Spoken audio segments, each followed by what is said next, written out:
बार एक गांव में था एक लड़का गैब्रियल नामक। वह लकड़ी काट के उसको बेचकर अपनी रोजी रोटी कमाता था।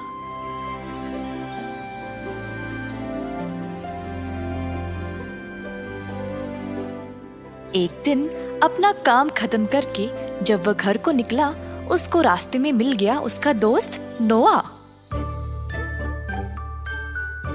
उसने देखा कि नोआ कोई गहरी सोच में था। हे नोआ, किस बारे में इतना सोच रहे हो? हे गैब्रियल, क्या तुमको पता नहीं, महाराज की बेटी लापता हो गई है। क्या? पर ये हुआ कैसे?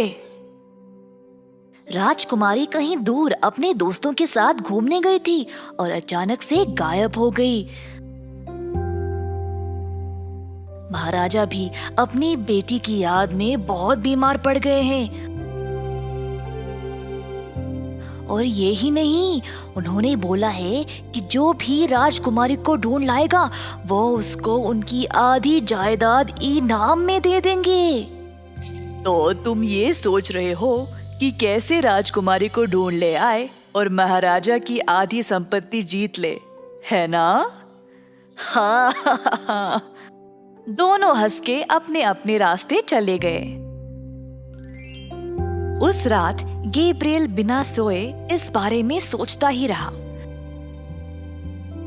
महाराजा की आधी संपत्ति कमाने में तो न जाने कितने वर्ष लग जाएंगे। गैब्रियल ने सोचा कि वह किसी भी हालत में राजकुमारी को ढूंढ ले आएगा और राज्य की आधी संपत्ति को जीत लेगा।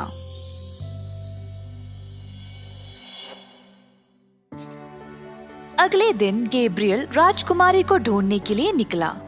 इसी तरह कई दिन बीत गए पर उसको राजकुमारी नहीं मिली। गैब्रियल अब थक गया और परेशान हो गया, पर वह खुद को राज्य की संपत्ति के बारे में याद दिलाकर अपनी खोज को जारी रखा।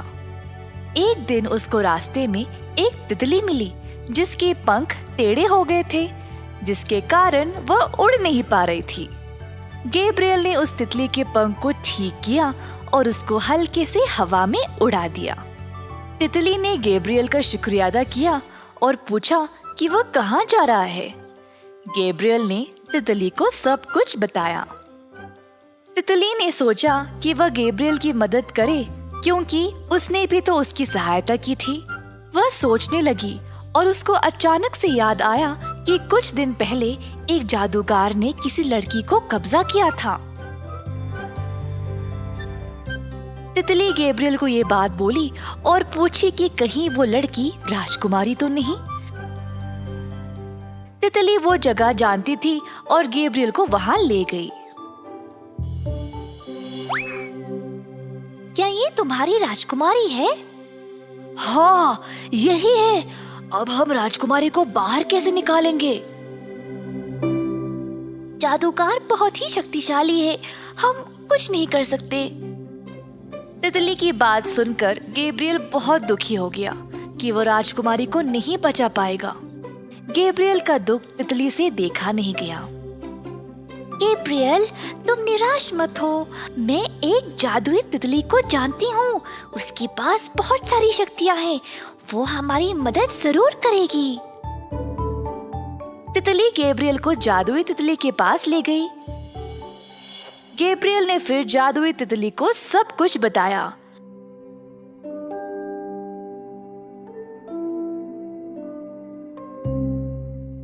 पर उसने उसकी मदद करने से मना कर दिया।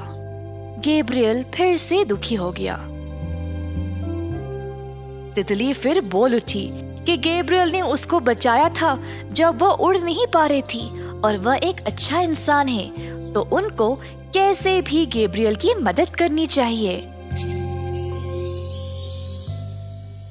ठीक है, तुम दोनों यही रुको, मैं जाकर राजकुमारी को ले आऊंगी।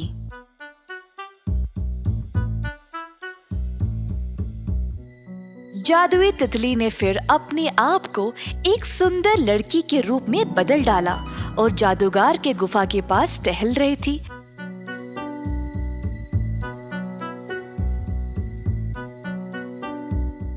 ताकि वो उसको देख ले।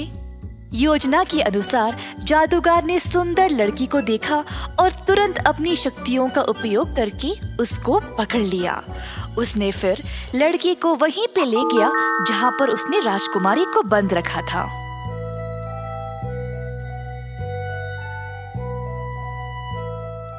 अंदर जाते ही सुंदर लड़की वापस जादुई तितली में बदल गई। ये देखकर राजकुमारी आश्चर्यचकित रह गई। तुम तो लड़की हो ना, तितली में कैसे बदल गई? मैं किसी भी रूप में बदल सकती हूँ, ये मेरी शक्ति है। पर ऐसी शक्ति होने के बाद भी तुम इस जादूगर के पकड़ में आई कैसे? मैं यहाँ तुमको बचाने आई हूँ, इसीलिए एक सुंदर लड़की के रूप में बदल गई ताकि जादूगर मुझे पकड़ ले और यहाँ तुम्हारे पास ले आए। पर तुम मुझे जानती कैसे? गैब्रियल नामक एक लड़का मेरे पास आया था मेरी मदद के लिए, तो मैं उसके लिए तुम्हें बचाने आई हूँ। जादुई तितली फिर राजकुमारी को भी तितली के रूप में बदल देती है और फिर दोनों वहाँ से उड़ निकलते हैं।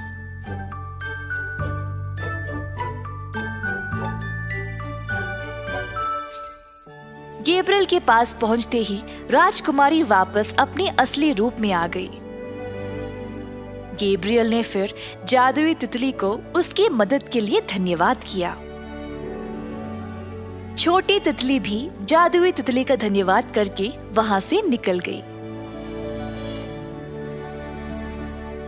जल्द गैब्रियल राजकुमारी को वापस महाराजा के पास ले आया। अपनी बेटी को देखकर महाराज झूम उठा।